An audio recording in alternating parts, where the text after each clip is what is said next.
ചിലർ ഒന്നുമില്ലായ്മയിൽ നിന്ന് ഉയർന്നു വരുന്നത് എന്തുകൊണ്ടാണെന്ന് നിങ്ങൾ എപ്പോഴെങ്കിലും ചിന്തിച്ചിട്ടുണ്ടോ? മറ്റു ചിലർ ഒരേ സ്ഥലത്ത് തന്നെ ഒരു ഗതിയും പരഗതിയുമില്ലാതെ രക്ഷപ്പെടാതെ കുടുങ്ങിക്കിടക്കുന്നത് എന്തുകൊണ്ടാണെന്ന് നിങ്ങൾ എപ്പോഴെങ്കിലും ചിന്തിച്ചിട്ടുണ്ടോ? ചാണക്യൻ ഒരിക്കൽ പറഞ്ഞു, ദാരിദ്ര്യമെന്നാൽ പണത്തിന്റെ അഭാവമല്ല, മറിച്ച് ശരിയായ ചിന്തയുടെ അഭാവമാണ്. ഒരു രാജാവും യാചകനും തമ്മിലുള്ള വ്യത്യാസം സ്വർണമല്ല, അത് മാനസികാവസ്ഥയാണ്. ദരിദ്രനെപ്പോലെ ചിന്തിക്കരുത് എന്ന് ചാണക്യൻ മുന്നറിയിപ്പ് നൽകിയത് എന്തുകൊണ്ടാണ്?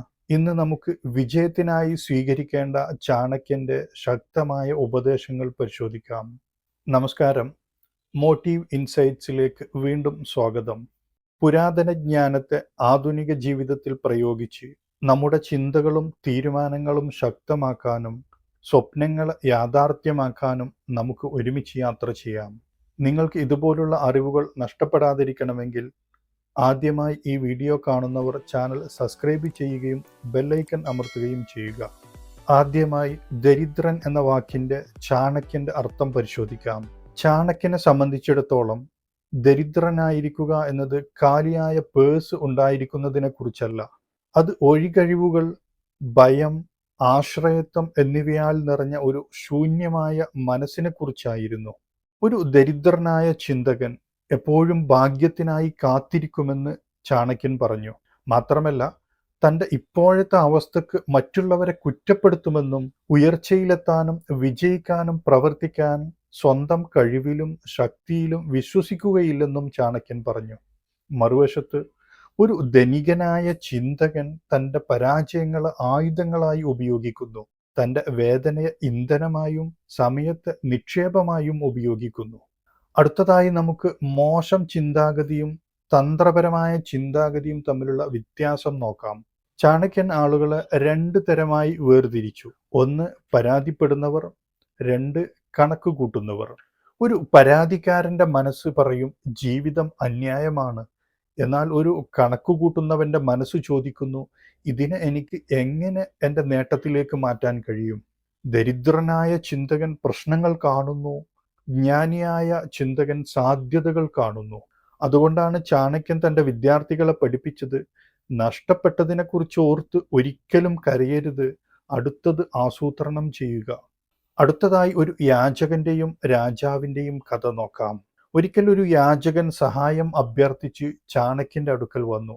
അദ്ദേഹം പറഞ്ഞു, ഗുരുവേ, ദയവായി എനിക്ക് സമ്പത്ത് തന്ന് അനുഗ്രഹിക്കണം. ചാണക്യൻ അദ്ദേഹത്തെ നോക്കി പുഞ്ചിരിച്ചു. അദ്ദേഹം യാചകന് ഒരു കണ്ണാടി കൊടുത്തിട്ട് പറഞ്ഞു, ആദ്യം നിങ്ങളെ തന്നെ നോക്കൂ. ബലഹീനത കണ്ടാൽ ഒരു സ്വർണവും നിങ്ങളുടെ കൈകളിൽ തങ്ങി നിൽക്കില്ല. ശക്തി കണ്ടാൽ ദേവന്മാർക്ക് പോലും നിങ്ങളുടെ ഉയർച്ചയെ തടയാൻ കഴിയില്ല. യാചകൻ ആശയക്കുഴപ്പത്തിലായി. പക്ഷേ ചാണക്യന്റെ ആശയം വ്യക്തമായിരുന്നു. നിങ്ങളുടെ ലോകം മാറ്റുന്നതിന് മുമ്പ് നിങ്ങളുടെ ചിന്താഗതി മാറ്റുക. സമ്പത്ത് ജ്ഞാനത്തെ പിന്തുടരുന്നു, മറിച്ചല്ല സംഭവിക്കുന്നത്. അടുത്തതായി നമുക്ക് ദരിദ്രനെ പോലെ ചിന്തിക്കുന്നത് നിർത്താൻ ചാണക്യന്റെ 3 നിയമങ്ങൾ പരിശോധിക്കാം. ഒന്നാമത്തെ നിയമം, ഭാഗ്യത്തെ ആശ്രയിക്കുന്നത് നിർത്തുക. ഭാഗ്യം ഒരു യാചകന്റെ ഒഴികഴിവാണ്. പരിശ്രമം ഒരു രാജാവിൻ്റെ ആയുധമാണ്. ചാണക്യൻ പറഞ്ഞു, ശരിയായ സമയത്തിനായി കാത്തിരിക്കുന്ന മനുഷ്യൻ എന്നേക്കും കാത്തിരിക്കും. കാത്തിരിക്കരുത്, നിങ്ങൾ പ്രവർത്തിക്കുക. രണ്ടാമത്തെ നിയമം, സമ്പാദിക്കുന്നതിന് മുമ്പ് പഠിക്കുക. ഒരു ദരിദ്രനായ ചിന്തകൻ അറിവില്ലാതെ ഫലങ്ങൾ ആഗ്രഹിക്കുന്നു. എന്നാൽ ചാണക്യൻ പഠിപ്പിച്ചത് അറിവ് വിത്താണ്, സമ്പത്ത് ഫലമാണ് എന്നാണ്. നിങ്ങൾ മനസ്സ് വളർത്തിയാൽ പണം പിന്നാലെ വരും. മൂന്നാമത്തെ നിയമം, പണത്തേക്കാൾ സമയത്തിന് വിലയുണ്ട്. ദരിദ്രനായ ചിന്തകൻ നാണയങ്ങൾ സൂക്ഷിക്കാൻ മണിക്കൂറുകൾ പാഴാക്കുന്നു. ബുദ്ധിമാനായ ചിന്തകൻ മണിക്കൂറുകൾ ലാഭിക്കാൻ നാണയങ്ങൾ ചെലവഴിക്കുന്നു. കാരണം നഷ്ടപ്പെടുന്ന സമയം ജീവിതം തന്നെയാണ്. ഇനി നമുക്ക് ആധുനിക ചിന്താഗതി നോക്കാം. ഇന്നും പലരും മോശം മാനസികാവസ്ഥയുടെ കെണിയിലാണ്. അവർ പറയുന്നു, എനിക്ക് കഴിയില്ല എന്ന്. അല്ലെങ്കിൽ അവർ പറയുന്നു, ഇത് വളരെ വൈകി. അല്ലെങ്കിൽ മറ്റുള്ളവർ ഭാഗ്യവാന്മാരാണ് എന്ന് പറയുന്നു. പക്ഷേ ചാണക്യൻ മറുപടി പറയും, നിങ്ങൾക്ക് കഴിയില്ലെന്ന് നിങ്ങൾ വിശ്വസിക്കുന്ന നിമിഷം, അതെ, നിങ്ങൾ ഇതിനകം തന്നെ തോറ്റുകഴിഞ്ഞു. നിങ്ങളുടെ പശ്ചാത്തലം, നിങ്ങളുടെ കുടുംബം, നിങ്ങളുടെ സാഹചര്യങ്ങൾ ഇവയൊന്നും നിങ്ങളുടെ ഭാവി തീരുമാനിക്കുന്നില്ല. നിങ്ങളുടെ ചിന്തയാണ് അത് തീരുമാനിക്കുന്നത്. ചാണക്യൻ സാധാരണ മനുഷ്യരെ ചക്രവർത്തിമാരാക്കി മാറ്റി. കാരണം ആദ്യം അദ്ദേഹം അവരുടെ ചിന്താഗതിയിൽ മാറ്റം വരുത്തി. അദ്ദേഹം വെറും ഒരു അധികാര സാമ്രാജ്യം മാത്രമല്ല കെട്ടിപ്പടുത്തത്, മറിച്ച് ശക്തമായ മനസ്സുകളുടെ ഒരു സാമ്രാജ്യമാണ് കെട്ടിപ്പടുത്തത്.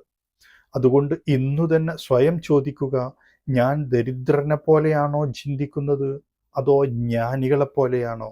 എപ്പോഴെങ്കിലും എന്ന് പറയുന്നത് നിർത്തുക. സഹായത്തിനായി കാത്തിരിക്കുന്നത് നിർത്തുക. ഒരു തന്ത്രജ്ഞനെ പോലെ ചിന്തിക്കാൻ തുടങ്ങുക. ഒരു യോദ്ധാവിനെ പോലെ പ്രവർത്തിക്കുക. കിരീടം ധരിക്കുന്നതിന് മുമ്പ് തന്നെ ഒരു രാജാവിനെ പോലെ ജീവിക്കുക. കാരണം ലോകത്തിലെ ഏറ്റവും ധനികനായ വ്യക്തി സ്വന്തം മനസ്സിനെ കീഴടക്കിയവനാണ്. ചാണക്യൻ പറഞ്ഞു, ഒരു മനുഷ്യന്റെ ശക്തി അവൻ്റെ സമ്പത്തിലല്ല, മറിച്ച് അവൻ്റെ ഇച്ഛാശക്തിയിലാണ്. ഇന്നത്തെ വീഡിയോയിലെ വിവരങ്ങൾ നിങ്ങൾക്ക് ഇഷ്ടമായെങ്കിൽ ഈ വീഡിയോ ലൈക്ക് ചെയ്യാനും ഹൈപ്പ് ചെയ്യാനും ഷെയർ ചെയ്യാനും മറക്കരുത്. ഒരുപാട് ആളുകൾ ലൈക്ക് ചെയ്യുമ്പോഴും ഹൈപ്പ് ചെയ്യാൻ മറക്കുന്നുണ്ട്, അല്ലെങ്കിൽ പലർക്കും അറിയില്ല. നിങ്ങൾ ഹൈപ്പ് ചെയ്യുന്നതാണ് ഈ വീഡിയോ പ്രോത്സാഹിപ്പിക്കാനും ഒരുപാട് പേരിലേക്ക് എത്താനുമുള്ള വഴി. കമൻറ്റ് ചെയ്യുന്നതിൻ്റെ അടുത്ത് ഒന്ന് നീക്കിയാൽ ഹൈപ്പ് ബട്ടൺ കാണാം. നിങ്ങളുടെ അഭിപ്രായങ്ങളും നിങ്ങൾക്കുള്ള സംശയങ്ങളും കമൻറ്റ് ചെയ്യുക. ഇതുപോലുള്ള കൂടുതൽ വീഡിയോകൾക്കായി മോട്ടീവ് ഇൻസൈറ്റ്സ് സബ്സ്ക്രൈബ് ചെയ്യാനും മറക്കരുത്.